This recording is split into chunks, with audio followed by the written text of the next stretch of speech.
اللہ تعالیٰ نے لیا ہے، حفاظت کرنے والا اللہ تعالیٰ ہے۔ نبی اکرم صلی اللہ علیہ وسلم پر جبریل امین کے واسطے 23 سالہ زندگی میں اللہ تعالیٰ نے اس قرآن مقدس کو نازل کیا۔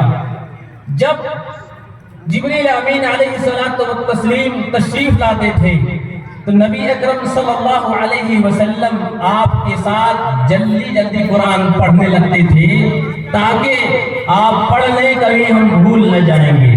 اللہ تبارک و تعالیٰ نے آیت کریمہ کو نازل کر دیا کہ لا تحرک به لسانک لتعجل به ان علینا جمعہ وقرآنہ فاذا قرأناہ فاتبع قرآنہ، کہ اے نبی صلی اللہ علیہ وسلم اس قرآن کو یاد کرنے کے لیے، اس قرآن کو سننے کے لیے جبریل امین کے ساتھ ساتھ اپنی زبان کو نہ چلائیے، اپنی زبان کو نہ حرکت دیجیے تاکہ آپ اسے جلدی پڑھ لیں۔ ان علینا جمعہ وقرآنہ، بے شک اس کا جمع کرنا اور اس کے معنی اور مفہوم کو بیان کرنا ہماری ذمہ داری ہے۔ یہ ذمہ داری اللہ تعالیٰ نے لی ہے۔ اسی طرح سے جب قرآن کا نزول ہو گیا تو اللہ رب العالمین نبی اکرم صلی اللہ علیہ وسلم نے کاتب وحی کو مقرر کیا کہ فلاں جگہ اس قرآن کو لکھو۔ اللہ کے نبی صلی اللہ علیہ وسلم نے قرآن کو لکھوایا، باقاعدہ کاتب وحی کو مقرر کیا اور انہوں نے قرآن کو لکھا نبی صلی اللہ علیہ وسلم ہی کی دور میں، اور لکھنے کے بعد صحابہ اکرام کی سینوں میں بھی قرآن موجود تھا۔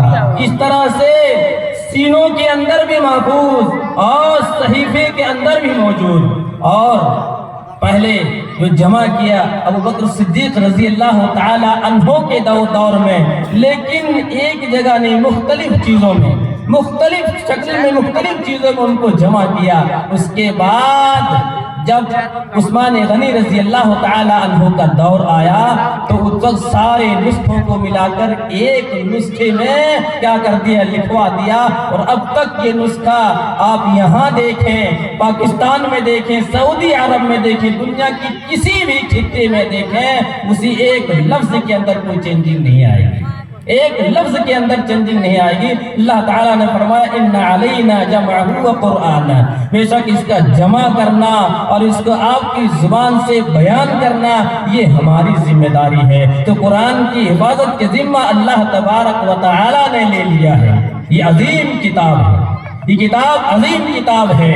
اس کتاب کے سلسلے میں عرب کے اندر بڑے بڑے فصحاء و بلاغاء و علماء کو چیلنج کیا کہ اگر تم یہ کہتے ہو کہ قرآن اللہ کے نبی صلی اللہ علیہ وسلم نے اپنی طرف سے گھڑ لیا ہے، اپنی طرف سے یہ کہہ رہا ہے، تو اعلان کر دیتا ہوں، چیلنج ہے کہ پورے جن اور انس مل کر کے قل ان اجتمعت الانس والجن على ان يأتوا بمثل هذا القرآن لا يأتون بمثله ولو كان بعضهم لبعض ظهيرا، کہ پورے انسان اور جن اور ایک دوسرے کے معاون اور مددگار بن جائیں اور چاہیں کہ اس طرح کے قرآن پیش کر دیں، اکٹھا کر دیں، جمع کر دیں، تو ہرگز نہیں کر سکتے۔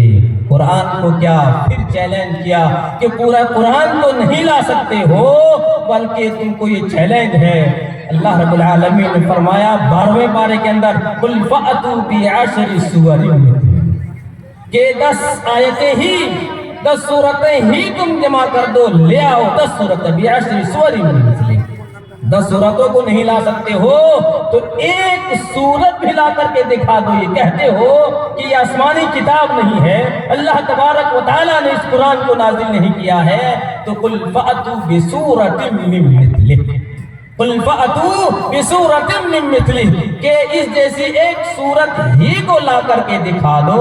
چنانچہ اس سے بھی وہ لوگ عاجز آ گئے۔ یہ پتا چلا کہ قرآن یہ آسمانی کتاب ہے، یہ قرآن یہ آسمانی کتاب ہے۔ اللہ تبارک و تعالیٰ نے لوح محفوظ سے آسمان دنیا پر ایک ہی بار میں نازل کر دیا، اور اس کے بعد حسب ضرورت آسمان دنیا سے نبی صلی اللہ علیہ وسلم پر 23 سال زندگی میں نازل کیا۔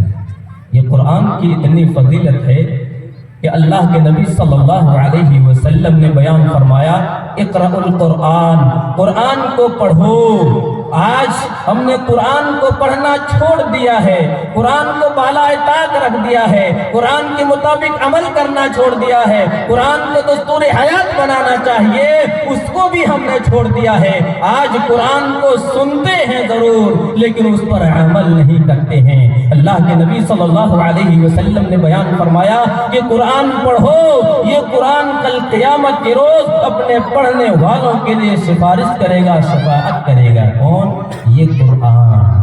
اسی طرح سے یہ قرآن اللہ تعالیٰ کی ایک عظیم کتاب ہے، اللہ تعالیٰ کی یہ عظیم کتاب ہے یہ قرآن۔ اور یہ قرآن اگر آپ پڑھتے ہیں تو قرآن پڑھنے سے آپ کے گھر میں رحمتوں کا نزول ہوتا ہے، رحمتیں نازل ہوتی ہیں، سکینت نازل ہوتی ہے۔ کس کے؟ قرآن کو پڑھنے سے۔ قرآن کو پڑھنے سے برا بن عازب رضی اللہ تعالی عنہ روایت کرتے ہیں کہ ایک صحابی قرآن کی تلاوت کر رہے تھے، قرآن کی تلاوت کر رہے تھے۔ تلاوت کرنے کے بعد اچانک اس کے پاس ایک بادل کا سایہ ہو گیا، اور بادل کا سایہ ہونے کے بعد اس کے قریب ہونے لگا، اس کے سامنے ہونے لگا۔ چنانچہ اس کے جب سامنے ہونے لگا تو اس کے یہاں ایک گھوڑا بندھا ہوا تھا، تو وہ بھدکنا شروع کر دیا، وہ گھبرانے لگا۔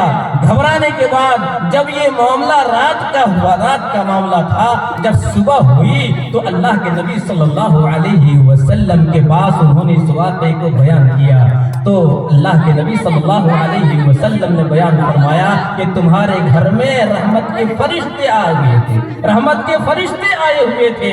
وہ قرآن کی برکت کی وجہ سے، قرآن کے نازل ہونے کی وجہ سے یہ تمہارے یہاں رحمت کا نزول ہو رہا تھا۔ یہ قرآن کی برکت ہے، یہ قرآن کی برکت ہے۔